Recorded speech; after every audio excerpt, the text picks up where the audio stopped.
తొలిసారి ఎమ్మెల్యేగా గెలిచి అసెంబ్లీలో అడుగుపెట్టిన ఒక యువ నేత తన మాటలతో రాజకీయ విశ్లేషకులను సైతం ముక్కున వేలేసుకునేలా చేశారు. సొంత పార్టీలో చాణుక్యుడు లాంటి చంద్రబాబు ఉండగా తన రాజకీయ ఎదుగుదలకు కారణమైన కింజరాపు బహుబలాలు కళ్ల ముందు ఉండగా ఆయన చూపు మాత్రం సరిహద్దులు దాటి పొరుగు రాష్ట్రం వైపు వెళ్ళింది. పక్క రాష్ట్ర నాయకుడే తనకు ఆదర్శమంటూ ఉత్తరాంధ్ర ఎమ్మెల్యే చేసిన వ్యాఖ్యలు పార్టీలో ప్రకంపనలు సృష్టిస్తున్నాయి. అసలు ఈ సిద్దిపేట జపం వెనుక ఉన్న మర్మమేంటి? సొంత జిల్లా పెద్దలకు ఆ ఫస్ట్ టైం ఎమ్మెల్యే ఇస్తున్న సంకేతం ఏంటి?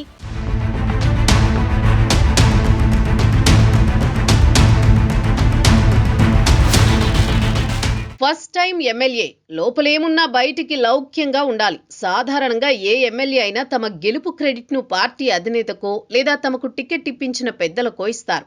కానీ సిక్కూలు ఎమ్మెల్యే మాత్రం అందరినీ ఆశ్చర్యపరుస్తూ తనకు తెలంగాణకు చెందిన బీఆర్ఎస్ కీలక నేత ఆదర్శమని కుండబద్దలు కొట్టారు. అమరావతి అసెంబ్లీ లాబీల్లో శ్రీకాకుళం ఎమ్మెల్యే గోండు శంకర్ మీడియాతో అన్యాపదేశంగా మాట్లాడడం మొదలుపెట్టిన కొద్దిసేపటికే అక్కడ ఒక్కసారిగా వేడి పెరిగింది.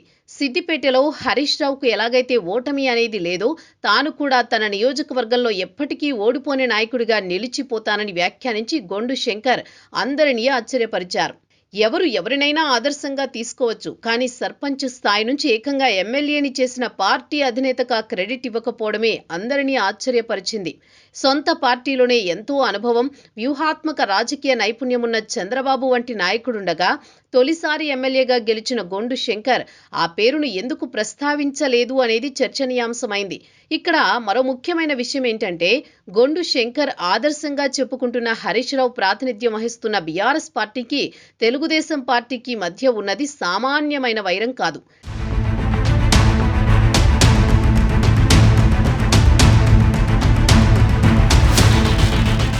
తెలంగాణ ఉద్యమకాలం నుంచి టీడీపీని ఆంధ్రా పార్టీ అంటూ తీవ్రంగా విమర్శించి రాజకీయంగా దెబ్బతీయడంలో హరీష్ పాత్ర తక్కువేమీ కాదు. ముఖ్యంగా ఓటుకు నోటు కేసుతో సాక్షాత్తు అధినేతని ఇబ్బందుల్లోకి నెట్టిన పార్టీ నేతను ఒక టీడీపీ ఎమ్మెల్యే రోల్ మోడల్ గా చెప్పుకోవడం ఇప్పుడు పసుపు క్యాడర్కు మింగుడు పడడం లేదు. పార్టీని, పార్టీ అధినేతను శత్రువుగా భావించే ప్రత్యర్థి శిబిర నాయకుడిని ఆదర్శంగా తీసుకోవడం అంటే అది పరోక్షంగా అధిష్టానానికి సవాల్ విసరడమే అన్న విమర్శలు వినవస్తున్నాయి. శ్రీకాకుళం రాజకీయాల్లో గోండు శంకర్ ఎదుగుదల అనుకోకుండా జరిగిందేమీ కాదు. జిల్లా రాజకీయ సమీకరణాలు, పార్టీ అంతర్గత లెక్కలన్నీ కలిసొచ్చి ఆయనకు టికెట్ దక్కింది. ముఖ్యంగా ఈ యువనేత ప్రస్థానానికి వెన్నెముకగా నిలిచింది కింజారపు కుటుంబం. కేంద్ర మంత్రి రామ్మోహన్ నాయుడు ప్రోత్సాహం, రాష్ట్ర మంత్రి అచ్చెన్నాయుడు మద్దతు లేనిదే గోండు శంకర్ అసెంబ్లీ మెట్లెక్కడం అసాధ్యం అనేది బహిరంగ రహస్యం. అలాంటిది వరుసగా 3 సార్లు ఎంపీగా గెలిచి ఢిల్లీలో చక్రం తిప్పుతున్న రామ్మోహన్ నాయుడు కానీ, 6 సార్లు ఎమ్మెల్యేగా గెలిచి పార్టీ కష్టకాలంలో కాపాడిన అచ్చెన్నాయుడు కానీ గోండు శంకర్కు ఆదర్శంగా కనిపించకపోవడం ఇప్పుడు అందరినీ విస్మయానికి గురి చేస్తోంది.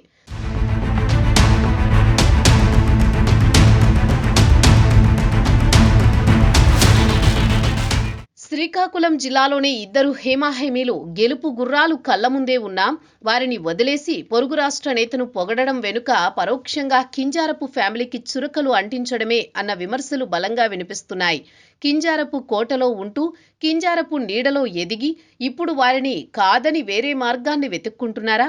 లేక తనకంటూ ఒక ప్రత్యేక రాజకీయ బ్రాండ్ను క్రియేట్ చేసుకునే క్రమంలో తనను ప్రమోట్ చేసిన జిల్లా నేతల నీడ నుంచి బయటపడాలని ప్రయత్నిస్తున్నారా అన్న చర్చ మొదలైంది. ఎందుకంటే రాజకీయాల్లో ఏదీ యాదృచ్ఛికంగా జరగదు. జిల్లాలో వెలమ, తూర్పు కాపుల వర్గాల మధ్య సమతూకం పాటిస్తూ పార్టీని ముందుకు తీసుకువెళుతున్న తరుణంలో గోండు శంకర్ చేసిన ఈ వ్యాఖ్యలు ఇప్పుడు తీవ్ర చర్చకు దారితీశాయి. ఇప్పటిదాకా పార్టీ పెద్దలు దీనిపై అధికారికంగా స్పందించకపోయినా లోలోపల మాత్రం గుసగుసలు వినిపిస్తున్నాయి. అనుభవం లేని మాటలో లేక ఆలోచించి వేసిన అడుగో తెలియదు కానీ గోండు శంకర్ వ్యాఖ్యలు మాత్రం సిక్కూలు రాజకీయాల్లో ఒక సెన్సేషన్. మరి దీనిపై కింజారపు వర్గం ఎలా స్పందిస్తుంది? అధినాయకుడు చంద్రబాబు నాయుడు ఎలా రియాక్ట్ అవుతారు? గోండు శంకర్ నిజంగానే తన నియోజకవర్గంలో హరీష్ రావు లాంటి శాశ్వత ముద్ర వేయగలరా? దీనికి కాలమే సమాధానం చెప్పాలి. ఆదర్శం ఎక్కడైనా ఉండొచ్చు, కానీ అది సొంతింటి నాయకులను, నమ్మిన వారిని ఇబ్బంది పెట్టేలా ఉండకూడదు. మరి శ్రీకాకుళం ఎమ్మెల్యే గోండు శంకర్ చేసిన ఈ సిద్దిపేట జపం భవిష్యత్తులో జిల్లా రాజకీయాల్లో ఎలాంటి మలుపులకు కారణమవుతుందో చూడాలి.